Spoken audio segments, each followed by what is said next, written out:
Bueno, la pancreatitis aguda, como lo habíamos dicho, corresponde a la inflamación del parénquima pancreático, ¿ya? Y se genera porque se activan de forma precoz las proenzimas pancreáticas, en especial la tripsina. Esta afectación puede ser tanto a nivel local como a nivel sistémico.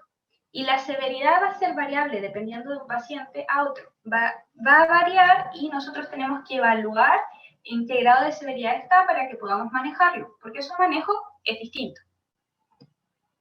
La mortalidad va desde un 3 a un 12%. Por eso tenemos que conocer muy bien este cuadro clínico, porque hasta 12 personas de cada 100 que lleguen con pancreatitis aguda pueden fallecer producto de esto o de sus complicaciones. Tiene múltiples etiologías, como lo vamos a ver aquí.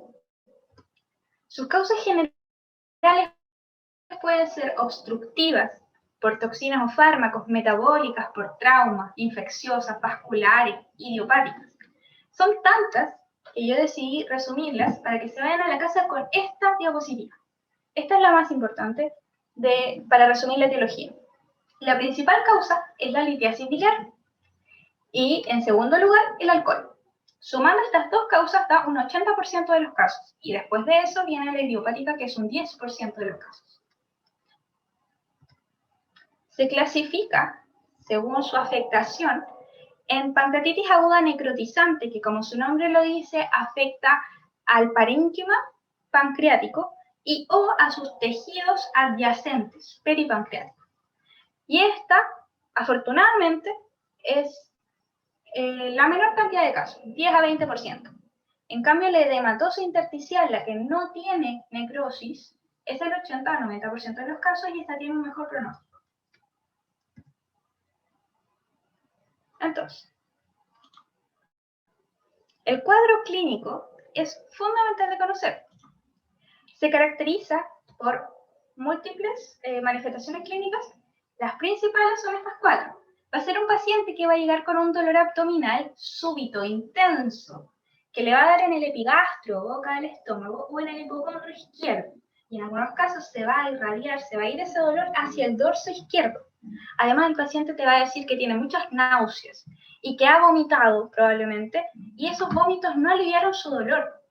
Y además, te va a decir que tiene sensación febril, incluso algunos se miden la temperatura en la casa y te dicen, doctora, tengo fiebre. Entonces, con este cuadro, uno dice ya, abdomen agudo. Pensar en pancreatitis. La fiebre la primera semana se debe al síndrome de respuesta inflamatoria sistémica que se desencadena por esta reacción. Y ya en la segunda y tercera semana tendríamos que pensar que ya hay una infección de los tejidos necróticos. ¿Ya? Hay un avance de este cuadro. Además, como manifestaciones clínicas tenemos todas estas. Al examen físico, nosotros vamos primero a la inspección. El paciente puede tener una distensión abdominal y nosotros vamos a auscultar y los ruidos hidroaéreos pueden estar disminuidos o ausentes en el caso de ilioparalítico. Le vamos a ir a percutir y puede tener un poco de timpanismo con dolor a la palpación epigástrica o de hipocondrio izquierdo.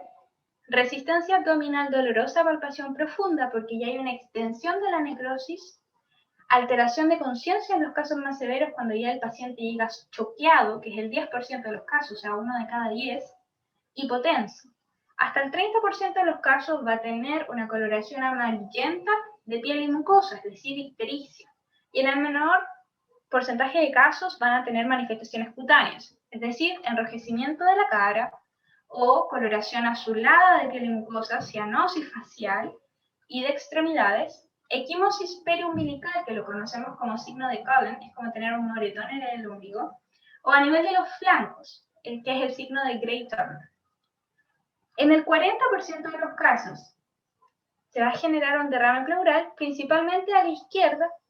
Es lógico, si la inflamación ocurre en el páncreas, que está a la izquierda, lo más probable es que este derrame pleural se genere a la izquierda. Así que para que no lo olviden. Esta pancreatitis aguda tiene dos fases. Está la aguda, que suele durar 1 semana hasta 2.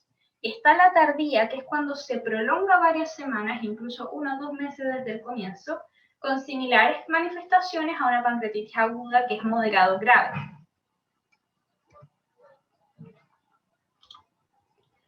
¿Con qué exámenes complementarios nosotros nos vamos a apoyar para hacer el diagnóstico?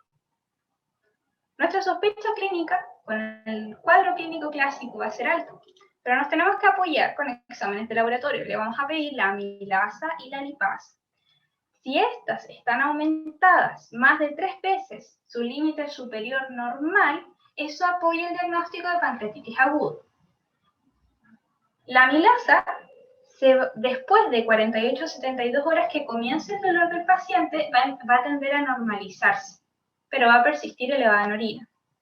Pero siempre se pide en sangre. En cambio, la lipasa es más sensible y específica y se va a mantener elevada por más tiempo. Así que la lipasa tendría siendo mejor. ¿Cuándo vamos a saber que nuestro paciente tiene más probabilidades de tener complicaciones? Bueno, aparte de los exámenes complementarios de amilasa y lipasa, nosotros le vamos a pedir su hemograma, con todo el recuento, con PCR, que es la proteína C reactiva, con la procalcitonina de estar disponible. Le vamos a pedir función hepática, función renal, la albúmina, el LDH, para ver a nivel general cómo está y además perfil lipídico. Esos son todos los exámenes que le vamos a pedir.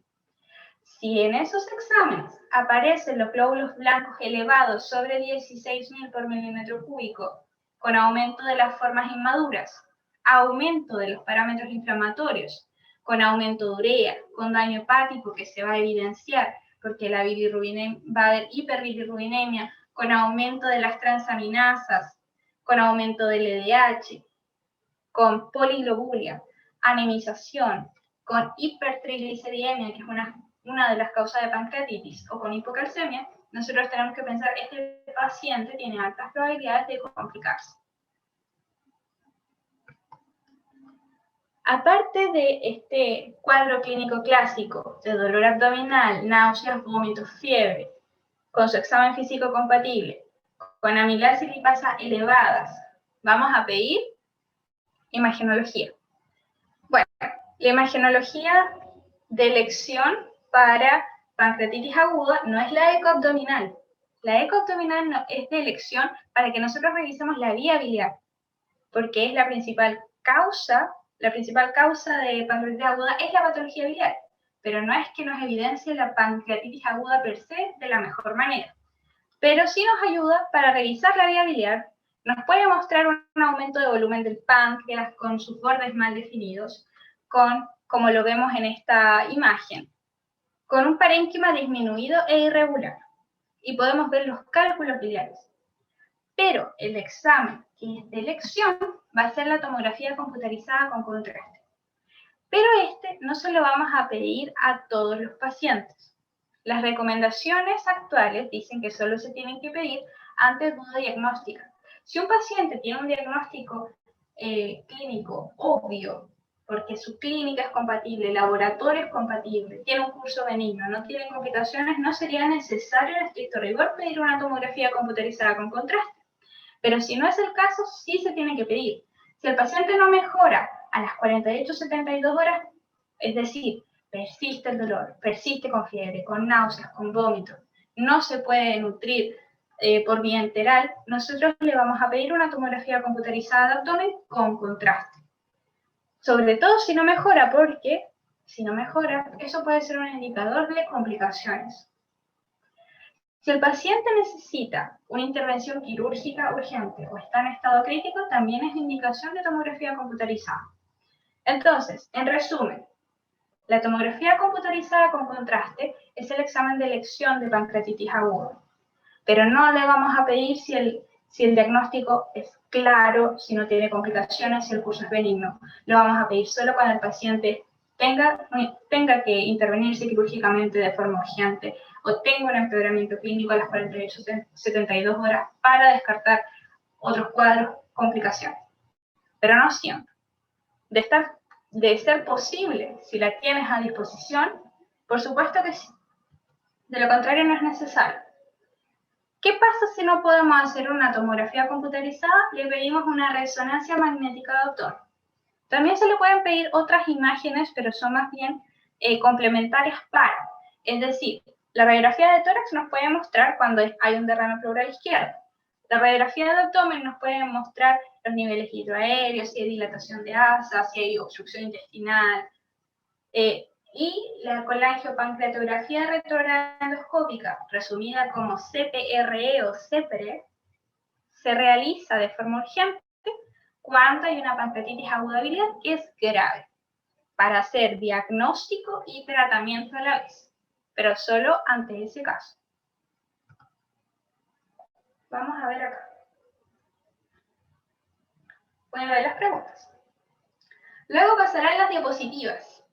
Bueno, quería hacer una dinámica con esto, así que sáquele en cualquier momento de la presentación un pantallazo o una foto de la presentación para que posteriormente en Instagram puedan ponerle su historia, etiquetándome, así yo sé quiénes estuvieron presentes y les puedo enviar mi presentación con material de medicina interna, además, a todos los que me etiqueten. Pero mándenme como mensaje, no sé, la palabra pancreatitis, porque si es que pasa las 24 horas, se me borra la historia y no sé de qué se trataba. Así que mándenme la historia y la palabra pancreatitis, para que yo les pueda enviar la presentación con libros de medicina interna y con todo lo que encuentre que les pueda hacer de ayuda.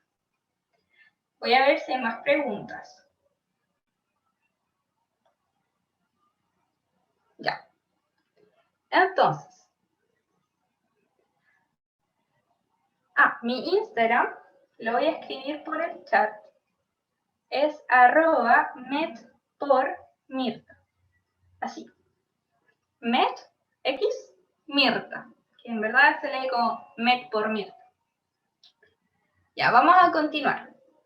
Con todo lo que hemos hablado, ya el diagnóstico, sabemos más o menos cómo se hace, pero lo vamos a resumir.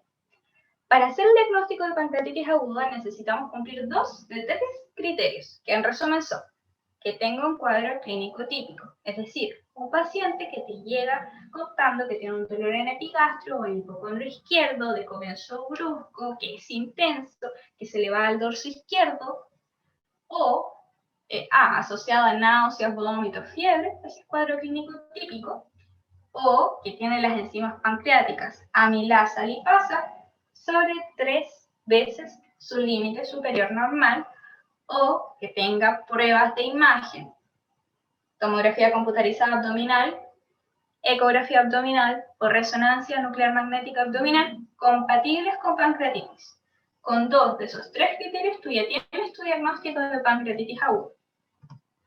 Entonces, acá les dejé un cuadro que me gusta muchísimo. Este cuadro es del libro Medicina Interna basada en la evidencia. Ustedes pueden encontrar este libro gratis en empendium.com. Esa página les va a mostrar todos los temas de medicina interna, todos de forma gratuita, y lo bueno es que se va actualizando casi todos los años, es decir, sacan una versión 2019-2020, este año sale la 2021-2022 y así cada 2 años van actualizándola, así que me gusta mucho porque trae esta especie de cuadros y es como un libro de bolsillo, que por lo demás es mucho, mucho más barato que comprarse un Harrison. Así que se los recomiendo muchísimo. Entonces, como resumen, ustedes sospechan la pancreatitis aguda con su cuadro clínico clásico, con aumento de la actividad de amilasa lipasa, y lo pueden apoyar con imágenes, que sería la eco abdominal, la tomografía computarizada abdominal, la radiografía abdominal y de tórax. En verdad es complementario, pero no es que sea el examen de elección, como lo habíamos conversado. Y ustedes dicen, ya, tiene niveles hidroaéreos intestinales y tiene características morfológicas de pancreatitis aguda en la eco. Esto es una pancreatitis aguda segura. Pero, si el páncreas está invisible en la eco, pero aún así tiene niveles hidroaéreos intestinales, todavía es posible. Entonces ahí vamos a valorar la actividad de la lipasa y le vamos a hacer una tomografía computarizada abdominal. Acá este algoritmo la hace después. Va a depender mucho de su centro clínico en el cual estén rotando, si es que es posible hacer la tomografía computarizada al tiro, es decir, cuadro clínico compatible, laboratorio compatible a tomografía computarizada, o si van a tener que esperar un poco y hacer una eco primero. Y ahí vamos a valorar. Si la tomografía computarizada es compatible, la lipasa está elevada, pancreatitis aguda segura. ¿Qué pasa si esto sale normal? Tienes que pensar en otros diagnósticos, porque la tomografía computarizada y la lipasa son sumamente sensibles y específicas para pancreatitis aguda. ¿Ya? ¿Cómo vamos a evaluar la gravedad? Pregunta, ¿cuál es la palabra? La palabra es pancreatitis, para la historia, para la etiqueta en historia. ¿Cómo se ve la pancreatitis en resonancia nuclear magnética? Se ve exactamente igual que la tomografía computarizada en el sentido de que vas a ver cambios inflamatorios en la zona pancreática y peripancreática, un páncreas aumentado de tamaño, podrías llegar a observar la etiología o causa de la pancreatitis, si es alguna causa anatómica, cálculo, eso.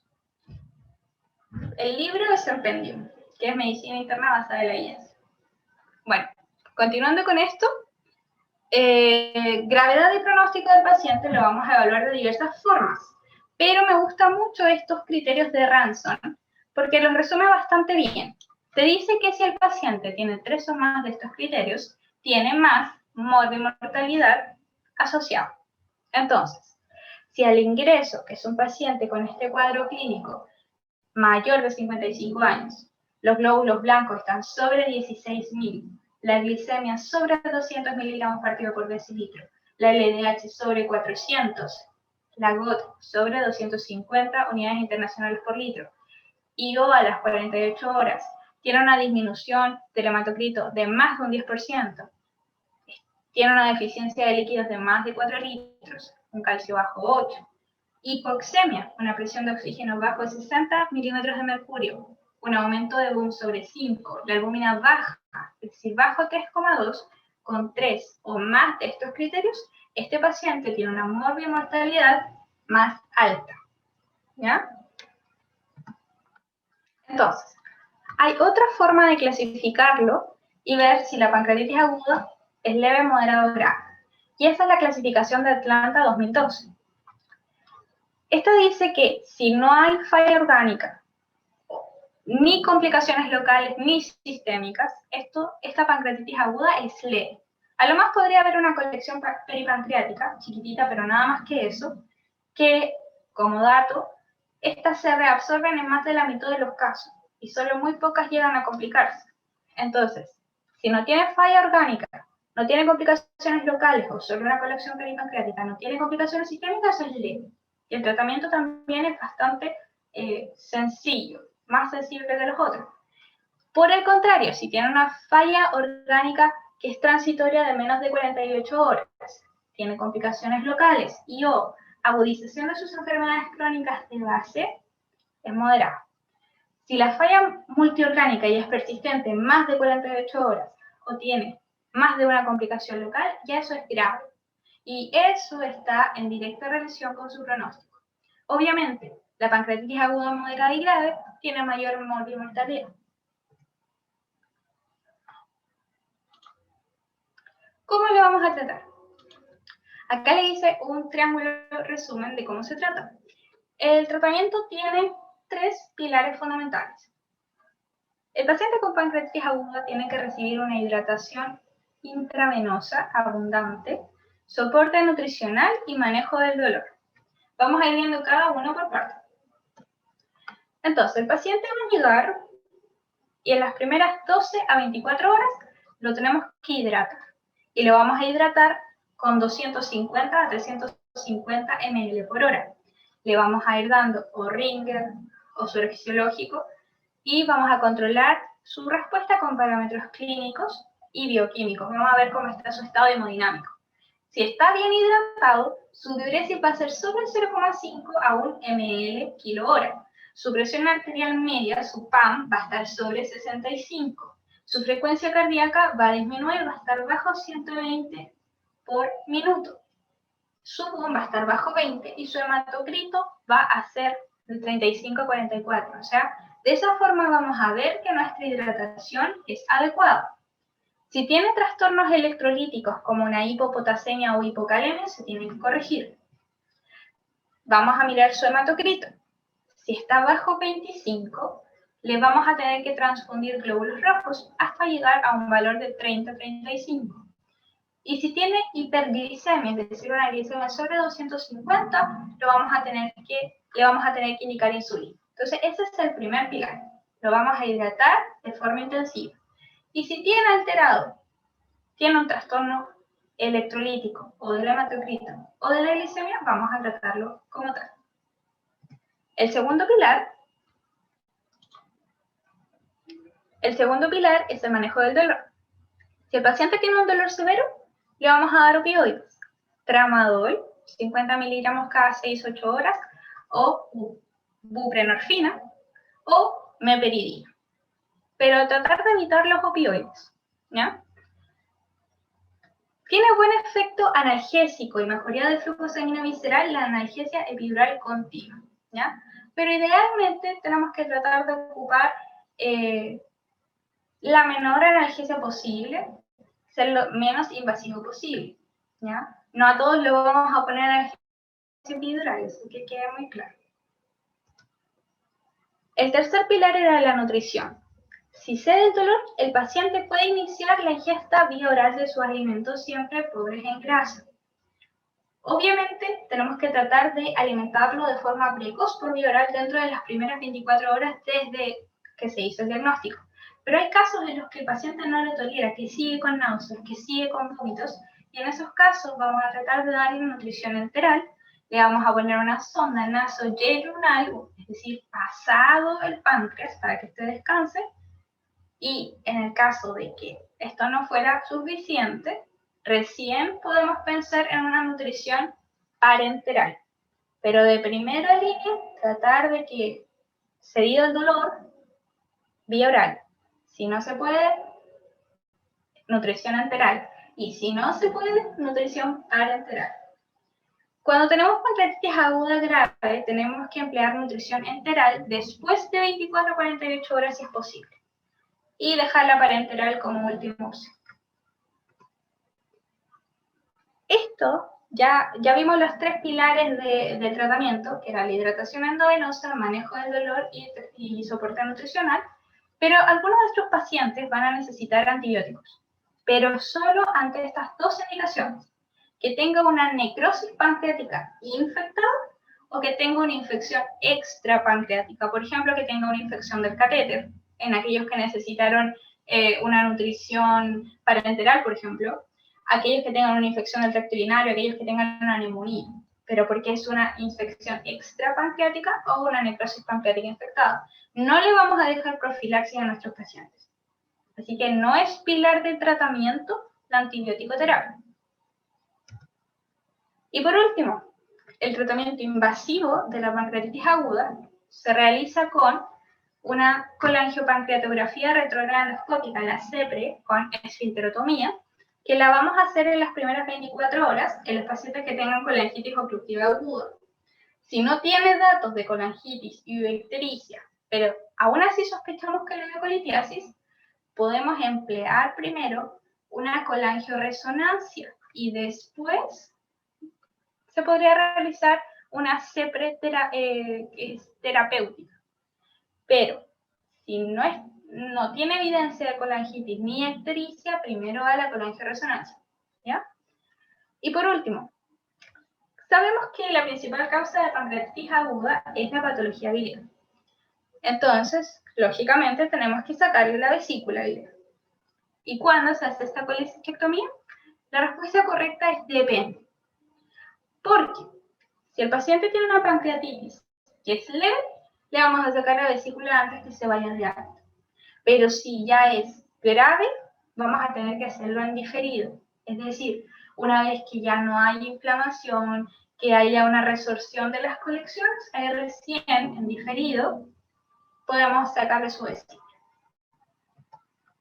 Como bibliografía, empleé dos libros principalmente, el de Medicina Interna basada en la evidencia, capítulo de gastroenterología, pancreatitis aguda, que lo van a encontrar en empendium.com, y el Manual de Digestivo y Cirugía General, segunda edición en UNACO, de Grupo CTU. Hasta la próxima, espero que les haya servido, que les haya gustado, y nos vemos en próximas charlas. Buenas noches. Bien, Mirta, muchas gracias por darte el tiempo, ¿no? Y exponer este tema muy importante acerca de la pancreatitis aguda. ¿Sí? Chicos, ¿alguna pregunta tal vez que deseen hacer antes de finalizar esta transmisión?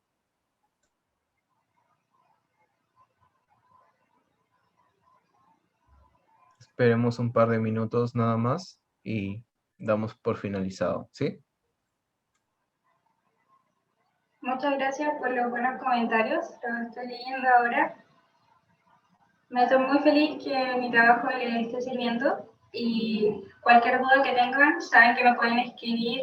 Abajo les dejé mi Instagram, medpormirka, y bueno, ahí me pueden escribir las dudas que tengan. Ahí voy a estar pasando la presentación, material al respecto. Y cualquier duda, consulta de la carrera, también me pueden preguntar por ahí. Perfecto, Mirta, creo que no hay ninguna pregunta, así que ya vamos a dar por finalizada la transmisión. Igual, muchas gracias de nuevo por darte este tiempo y hasta una nueva oportunidad. Hasta luego. Nos vemos.